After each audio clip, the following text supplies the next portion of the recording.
অবিশ্বাসী, কথা কইও না। বক্তা কোন প্রসঙ্গে এ কথা বলেছেন, তার এমন মন্তব্যের কারণ কি? তাহলে এখানে আমরা কি দেখতে পাচ্ছি, দুটো প্রশ্ন রয়েছে। প্রথম প্রশ্নটা ধরো 2 মার্কের জন্য এবং পরের যে প্রশ্নটা বললাম সেটা 3 মার্কের জন্য। তাহলে 2 + 3 = 5, এইভাবেও কিন্তু প্রশ্ন আসতে পারে। আর যে প্রশ্নটা বলছি এটা কিন্তু মোস্ট ভাইটাল একটা প্রশ্ন, তাই এই প্রশ্নের উত্তরটাও তোমাকে ভালো করে পড়ে নিতে হবে। আর কোন কোন প্রশ্ন তোমাকে এখান থেকে খুব ভালো করে দেখতে হবে সেটা জানতে গেলে অবশ্যই সম্পূর্ণ উপস্থাপনাটা মনোযোগ সহকারে দেখতে হবে। আর শুধু দেখলেই চলবে না, তোমাকে অবশ্যই প্রশ্নগুলো নোট ডাউন করতে হবে।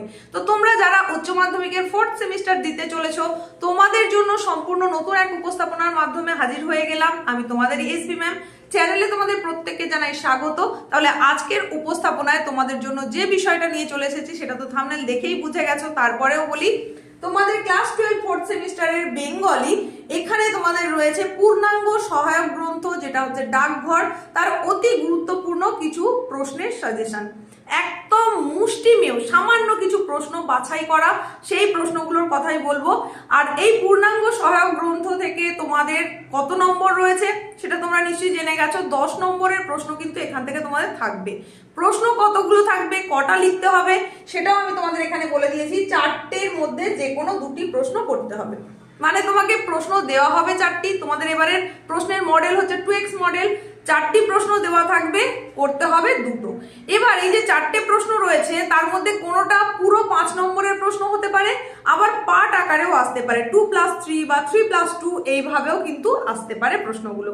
তো সেই অনুযায়ী তোমাকে বুঝে নিতে হবে কোন প্রশ্নটার জন্য কি রকম থাকবে, মানে কত নম্বরের বলেছে সেই অনুযায়ী কি উত্তর করতে হবে সেটা তোমাকে বুঝে নিতে হবে। তো যে যে প্রশ্নগুলোর কথা বলবো সেই প্রশ্নগুলো কিন্তু একেবারে বাছাই করা প্রশ্ন, হাতে গোনা প্রশ্ন। প্রশ্নগুলো নোট করো আর অতি অবশ্যই এগুলো তৈরি করে নাও, কমেন্টে জানাও এর মধ্যে কতগুলো তোমার তৈরি হয়ে রয়েছে। এখন জেনে নাও প্রশ্নগুলো। তো এই যে পূর্ণাঙ্গ সহায়ক গ্রন্থ হিসেবে ডাকঘরের কথা বলছি, এর প্রথম যে প্রশ্নটা অতি গুরুত্বপূর্ণ হিসেবে তোমাকে করতেই হবে সেটা হচ্ছে ডাকঘর নাটকের নামকরণের সার্থকতা বিচার করো। একদম পুরো 5 নম্বরের প্রশ্ন এটা আসতে পারে, বা প্রশ্নটা একটু ঘুরিয়ে আসতে পারে। রূপক নাটক কাকে বলে? রূপক নাটক হিসাবে ডাকঘরের নামকরণের সার্থকতা বিশ্লেষণ করো। তাহলে এখানে কিন্তু হয়ে গেল 2টো প্রশ্ন, 2 + 3। তাহলে ওই একই প্রশ্ন শুধুমাত্র 5 আকারে আসতে পারে, আবার সেটাকে ভেঙে বলতে পারে যেটাকে কেন রূপক নাটক বলা হচ্ছে, রূপক নাটক আসলে কি, এইভাবেও আসতে পারে। তাহলে এটা হচ্ছে মোস্ট ইম্পর্টেন্ট প্রশ্ন, অতি অবশ্যই তোমাকে দেখতে হবে। আর একটা প্রশ্ন তোমাদের বলবো সেটা হচ্ছে এখানকার চরিত্র বিশ্লেষণ। চরিত্র বিশ্লেষণ হিসাবে অতি অবশ্যই 3টে চরিত্র তোমাকে দেখতেই হবে। তার মধ্যে মোস্ট ইম্পর্টেন্ট হিসাবে তোমাকে দেখতে হবে অমলের চরিত্র বিশ্লেষণ, তাছাড়া করবে সুধার চরিত্র, আর করবে ঠাকুরদার চরিত্র। এই 3টের মধ্যে যে কোনো একটা আসার সম্ভাবনা থাকে এবং তার মধ্যে অমলের চরিত্রটা কিন্তু মোস্ট ভাইটাল। তাই ডাকঘর অবলম্বনে চরিত্র বিশ্লেষণ করো, এটা 5 নম্বরের প্রশ্ন হিসেবে এই 3টে তোমরা দেখে রাখবে। নেক্সট যে প্রশ্নটা অতি অবশ্যই দেখবে, এবার চলে যাচ্ছি সেটাই। কিভাবে রাজার চিঠি অমলের কাছে এসে পৌঁছালো, ডাকঘর নাটক অবলম্বনে তার নিজের ভাষায় বুঝিয়ে বলো বা নিজের ভাষায় বিশ্লেষণ করো, এইভাবে প্রশ্নটা আসতে পারে। এবং এটা কিন্তু বড় প্রশ্ন, অর্থাৎ একদম পূর্ণ 5 নম্বরেরই প্রশ্ন। এই প্রশ্নটাও বেশ গুরুত্বপূর্ণ। তারই সঙ্গে সঙ্গে আরো একটা প্রশ্ন বলবো যেটা তোমাকে দেখতে হবে, এটা তুমি 2 স্টার দিয়ে রাখো। সেটা হচ্ছে ডাকঘর নাটক অবলম্বনে কবিরাজ অমলকে বাইরে বেরোতে বারণ করেছিলেন কেন? ছেলের দলের সঙ্গে অমলের কথোপকথন নিজের ভাষায় লেখো। এটা হচ্ছে 2 + 3। এইভাবে এই প্রশ্নটা করো। নেক্সট গুরুত্বপূর্ণ প্রশ্নে যাওয়ার আগে বলি, দেখো এখান থেকে তো বহু প্রশ্ন হওয়া সম্ভব, অনেক লাইন রয়েছে যেগুলো মোস্ট ইম্পর্টেন্ট ভাইটাল লাইন, যেখান থেকে প্রশ্ন করা যায়। এবং কি প্রশ্ন আসবে 100% গ্যারান্টি সহকারে কেউই কিন্তু বলতে পারে না।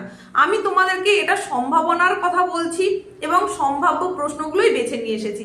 তো যে প্রশ্নই আসুক না কেন সেটা অ্যাটেন্ড করে সেখান থেকে পূর্ণমান আদায় করতে গেলে পরীক্ষকের কাছ থেকে তোমাকে যেটা করতেই হবে সেটা হচ্ছে তোমার এই পূর্ণাঙ্গ সহায়ক গ্রন্থ বইটাকে কিন্তু খুব ভালো করে পড়তে হবে।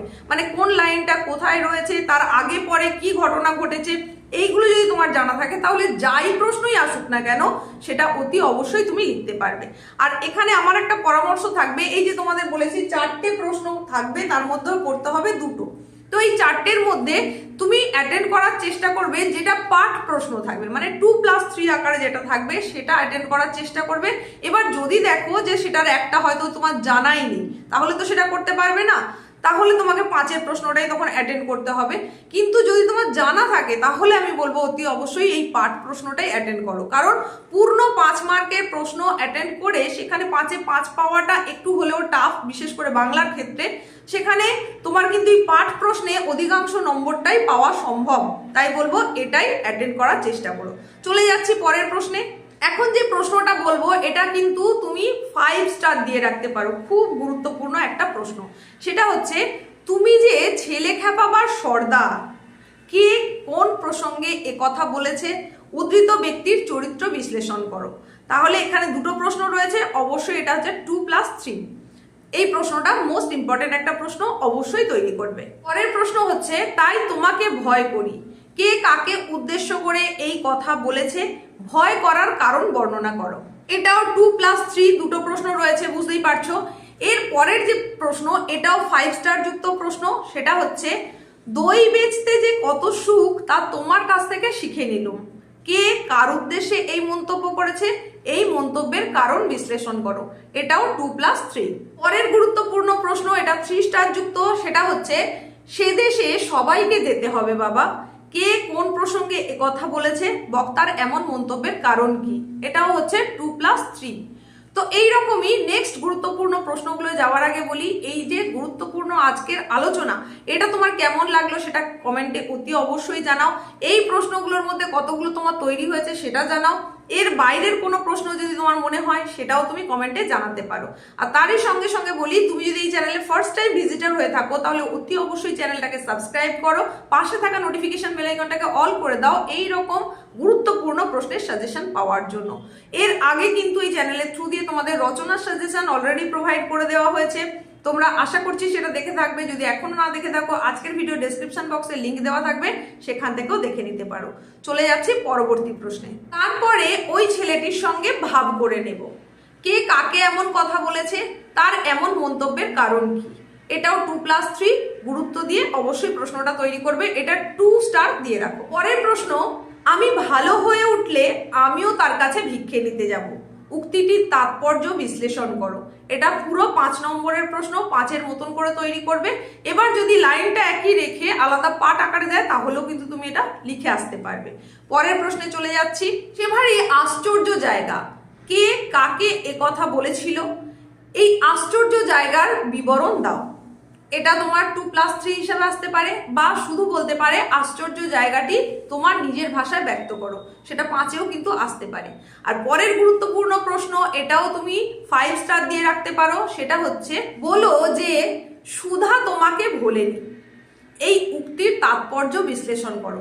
এটা সম্পূর্ণ 5 নম্বরের প্রশ্ন, তবে পাঠ আকারেও আসতে পারে, তুমি 5-এর মতন করে তৈরি করবে, পাঠ এলে সেই অনুযায়ী তুমি লিখতেও পারবে। আজকের উপস্থাপনার প্রায় শেষের দিকে আমরা চলে এসেছি, মাত্র হাতে গোনা আর দুটো প্রশ্নের কথা বলবো। তো এই দুটো প্রশ্ন বলার আগে বলি, আজকের উপস্থাপনা যদি ভালো লাগে তাহলে অতি অবশ্যই লাইক করো, বন্ধুদের মধ্যে শেয়ার করে দাও, হাইপ পয়েন্ট এলে অতি অবশ্যই দিয়ে দাও, কমেন্টে জানাও এরপরে তোমরা কি ধরনের উপস্থাপনা পেতে চাইছো। তো পরের প্রশ্নে যেটা বলবো সেটা হচ্ছে, কবিরাজ কেমন করে জানলে, কে কোন প্রসঙ্গে এ কথা বলেছে, উক্তি অনুযায়ী বক্তার মানসিকতার পরিচয় বর্ণনা করো। এটা হচ্ছে 2+3। আজকের উপস্থাপনার একদম শেষ প্রশ্ন, মোস্ট ইম্পর্টেন্ট ভাইটাল প্রশ্ন। সেই প্রশ্নটায় যাওয়ার আগে বলি, প্রত্যেকের প্রস্তুতি খুব ভালো হোক, চূড়ান্ত পর্বের প্রস্তুতি খুব ভালো করে চালিয়ে যাও। তো লাস্ট প্রশ্ন হচ্ছে, সময় বসে নেই, সময় কেবলই চলে যাচ্ছে, উক্তিটির তাৎপর্য বিশ্লেষণ করো। 5 মার্কের প্রশ্ন, খুব ভালো করে তৈরি করো।